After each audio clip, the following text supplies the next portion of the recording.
Downward dog, or if downward dog doesn't do anything for you, maybe a puppy dog. If you're struggling to get that kind of upside down V shape, then take it to a plank and hinge up from the hips. Perhaps a couple of times. And don't be afraid as well just to deeply bend in the knees.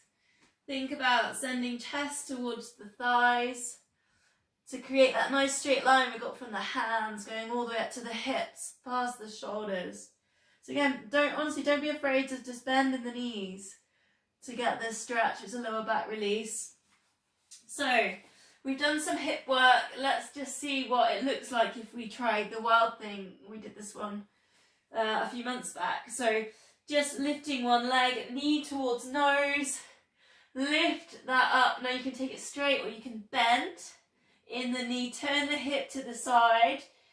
Then you're just going to allow that all to drop open and lift open. That was the wild thing, like a chest stretch. Twist it all back around. Do you remember that? So it's, and we go to the other side. Be careful if you've got walls like me. Lift up the leg, open the hip. Then the same hand on the same side as that leg that's lifted and bent over. Opening out. Perhaps just go once more on each side just to kind of feel, maybe, I don't know if you feel like that's some nice space there in the hips and the glutes after some of the chair work.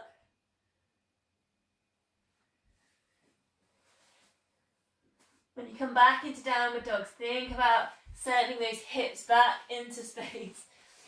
Knee to nose, leg lift. Then take it round. Then bring it back round. Okay, come down onto all fours in. Really simple today with this next one. Hands under shoulders, knees under hips. Keep everything nice and still in these hips and the core area. So we're in a neutral spine. Pull in pelvic floor, pull in TVA. So just take a check, the lower back. The pelvis is tucked down, the lower back isn't arching. Straighten one leg and just lift ever so slightly. I'm not doing a big leg lift. The hips aren't tilting and then I'm recentering. Slide, lift. If anything, don't lift halfway even. Think about where you normally go with this move and then maybe just go half. It's actually quite tricky because we're so used to that full move, but take the engagement and then just drift up. And then maybe you can feel with that how the core really turns on as the foot literally just lifts. So it doesn't have to be a big movement to get that feeling of the core, keeping those hips still, they're not tilting. So then again, the same thing with the hands. Instead of flying the arm up, just take a low handshake. So everything's almost just half a move. So the leg just gently lifts and the low handshake forwards. And then just see if you can really keep everything controlled in the centre. The hips don't tilt. The lower back doesn't arch.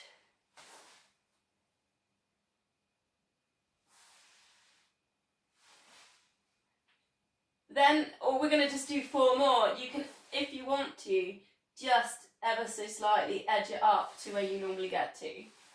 So start with those halfways and then just see if you can keep the control to slowly edge it up.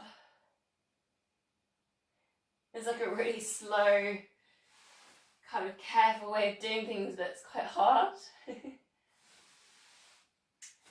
So from there, we'll do a release with a low lunge.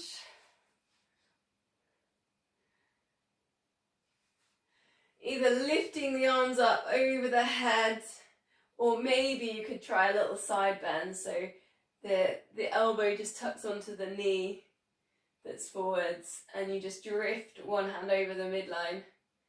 Either or. Anything that's kind of opening the front of this hip, that hip flexor. And you can spiral, or you can look up to the ceiling if you've got one arm up, or think about sending the thighs towards each other, pelvis tucking under, pulling in core to really find that hip flexor stretch. Then we'll swap sides. Check your hip width, the feet are facing forwards. And again, maybe lifting up, tuck pelvis under, pulling core. Or maybe you're doing that bit of a side bend in there, spiraling a little bit with the chest. You can look up, extend the fingertips. Trying just to find a little bit more space in that side body.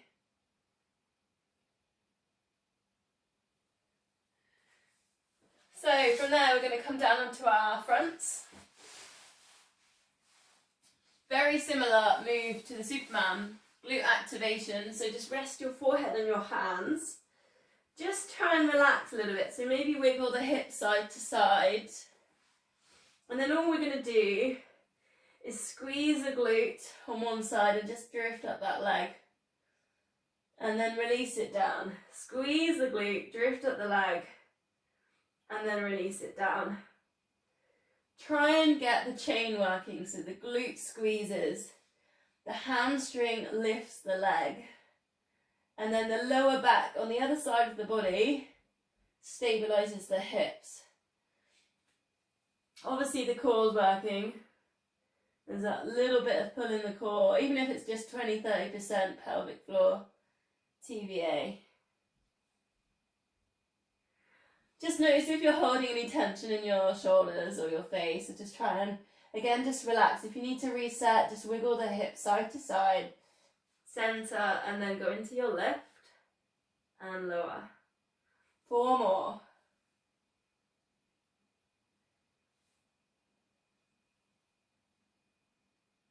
And then be breathing out to lift, breathing in as you lower. Then we're going to mini cobra. So 2 options. You can take a tight cobra and bring your hands under your shoulders, squeeze your elbows in and take a lift. Or you can take your hands to the front corners and then extend, straightening out your arms. Either or. I often find the tight, close cobra is harder and makes my posture muscles work harder.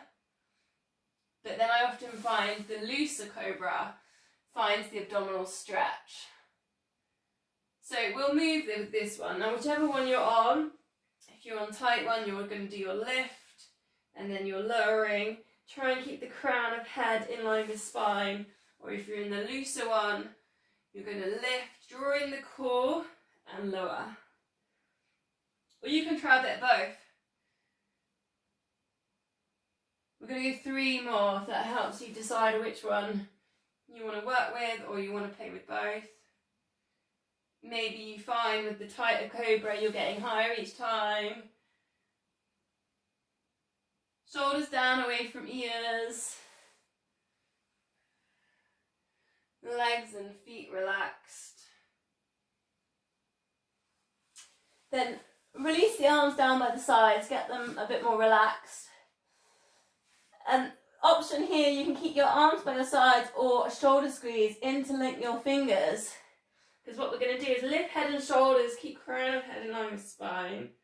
Either shoulder squeeze or palms lifting up to the ceiling and then release. So otherwise it was the shoulder squeeze into a lift and then release.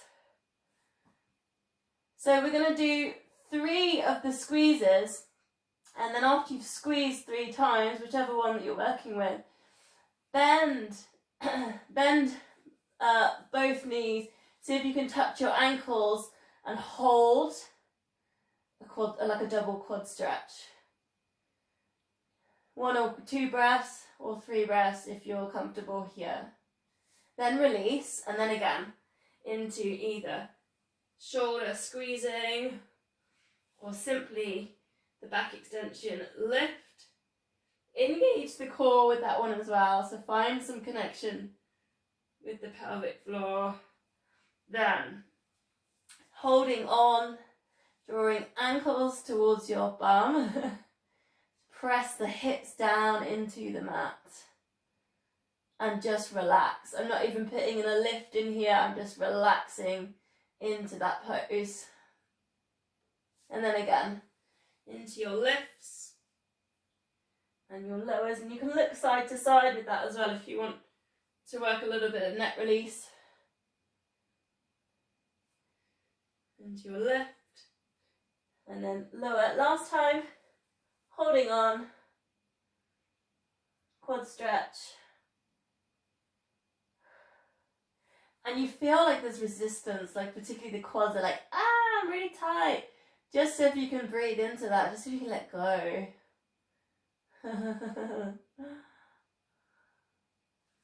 Then release, last time, lift. And then lower, 2 more, and then we're finished.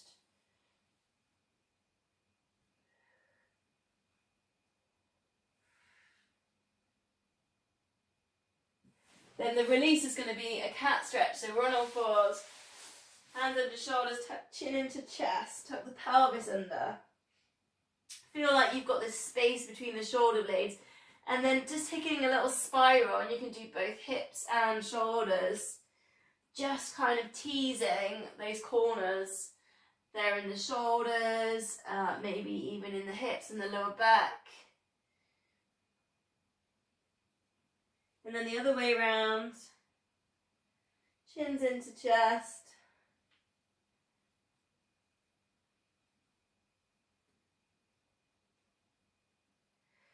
So I'm going to put in a stretch now, and I'm going to put in 2 options. So the first one is for your wrists, taking the fingers towards the knees and taking this stretch.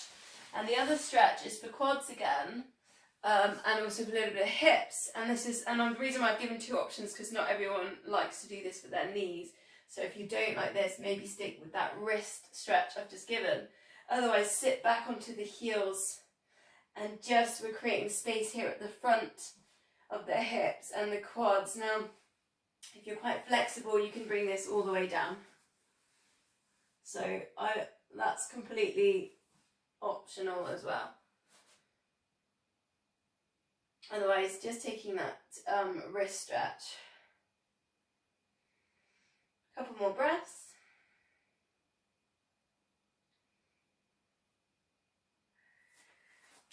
So coming forwards, we're going to go to the front plank.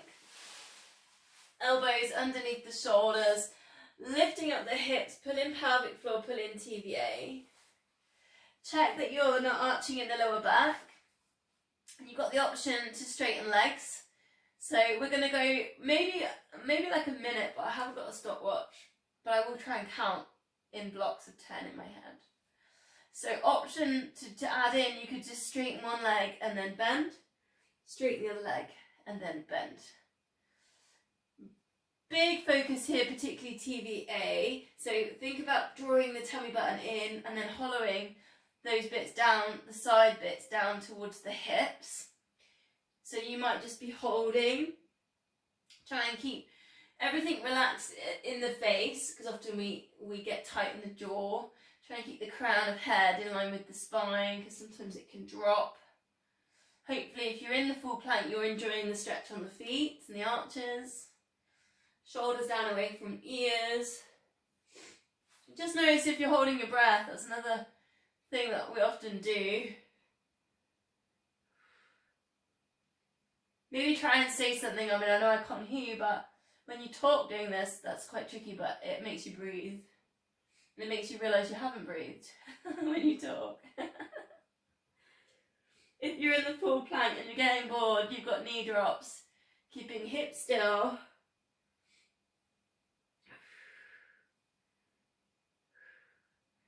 And we're going to go 10. And 9, 8, 7, 6, 5, 4, 3, 2, and then 1, and then the release is going to be a child's pose. So again, it's going to be back towards the heels, perhaps a little wiggle side to side with your hips, And then just bring the forehead down. And then, you know, we did that for a whole minute. So if you want to relax your shoulders, bring your arms down by your sides. You can even take a massage on your feet. As you, Mario's screen is frozen and he's still doing the plank, which is really good. That's brilliant. Come down to child's pose and just see if you can take your yogic breath. So breathe in and really fill the belly with air as much as you can. When you're breathing in a little bit more, you're going to feel the rib cage and the lungs, the mid-chest. And then that tiny bit more towards the back of the neck. Almost visualizing the breath going towards the third eye, the brain.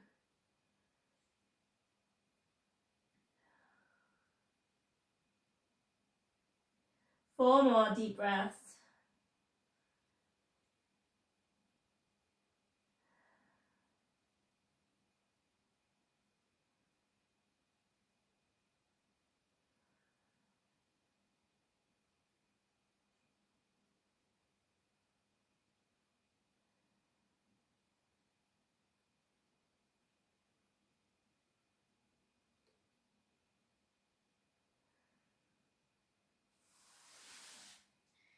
Okay, so from there, we're going to go to our side. Mario's still doing a plank. I don't know if anyone else can see that. Hope it's not is it my Wi-Fi signal? Is everyone else okay?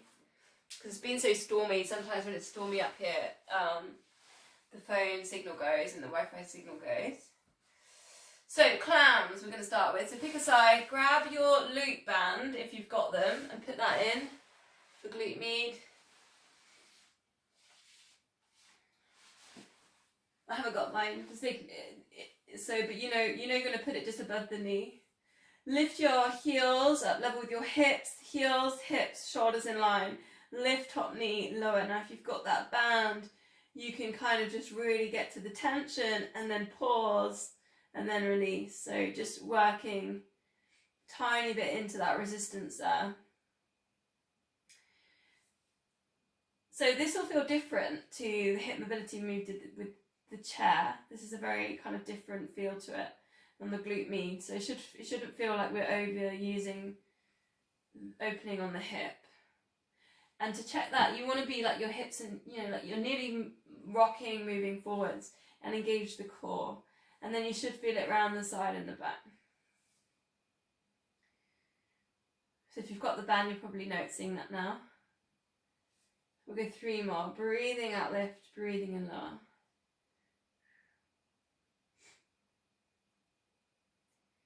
Then release, but straighten legs. And again, you can leave the bands in there for this for a minute. We're just going to do 4 of these. Lift and then lift. Rib cage, slide your hand under, you can get into there. Then extend, and then think about like Christmas crackers getting pulled from both ends. So take a pause, take a moment to really stretch and reach here. And then release. 3 more. Lift and then lift. Rib cage. Pull in the core, then just stretch so much that it challenges your balance on the side body. 2 more, lift, rib cage, into that stretch, and I literally, my ear is touching my shoulder because my arms are really stretching over. And then release, last one, rib cage, stretch. In fact, I'm stretching so much I feel like I might pop. Drawing in the core, and then release. Okay, side plank, and again, if you've got your weight, you can put your weight into this. Elbow into shoulder, lift up hips. That's your first option. Second option, full side plank.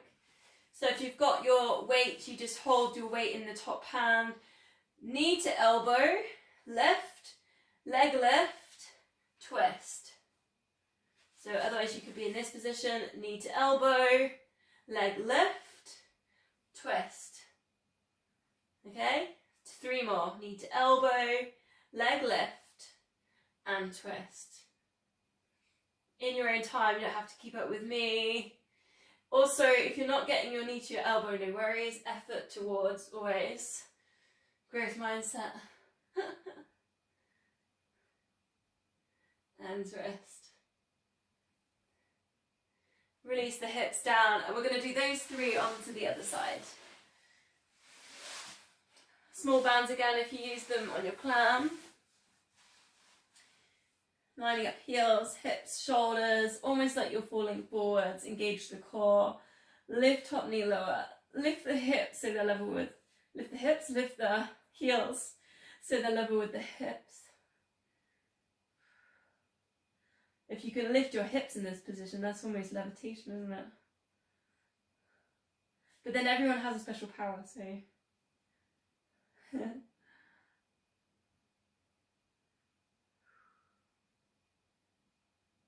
Again, just that little pause, especially if you've got your band in there on the resistance. Which I've been practicing in my mental, kind of my mind state recently, is when I get resistance. Like a thought that's nagging at me, or like I'm annoyed or something. Or even on the other end of emotions, like I could be frustrated or angry, or I could be on sad or something. I'll just sit with it. I'll just look at it. This idea of just kind of sitting with resistance, not really reacting.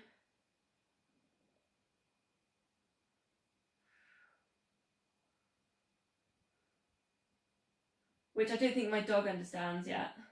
I think she's like, why aren't you doing anything? And she's like pouring me to death because she wants more food. Then we go to the double leg lift. Exact same thing, 4 of these. Lift, lift. We're on nice straight lines. Rib cage is lifted, then extra squeeze. Really thinking about that, arm reaching over, and then just release it down. 3 more lifts. So if you can get the legs level with the hip, the top of the hip, that top leg. Bit of a squeeze, and then release. 2 more. Lift, lift, ribcage lift, and extend. And obviously, if you've been picking up loads of marbles underneath your feet and all the other moves, when you squeeze and pop, loads of marbles will come out. Extend, extra breath, then release. Side plank, elbow underneath your shoulder, lifting up hips, engage core. Now just be aware of the head. So kind of try and keep the head in line with the spine. It often can drop here. So you have the other option, straightening the legs. So knee to elbow, leg lift. You can put your weight into this one as well, into your twist. And it's not easy if you're doing this with weight as well. It is quite challenging. Strengthening though. 3 more. Knee to elbow, leg lift. Notice as your leg lift, the chest doesn't drop, the hips don't drop. Leg lift, twist. Somehow I've lost count, I only had to count to 5. Are we done?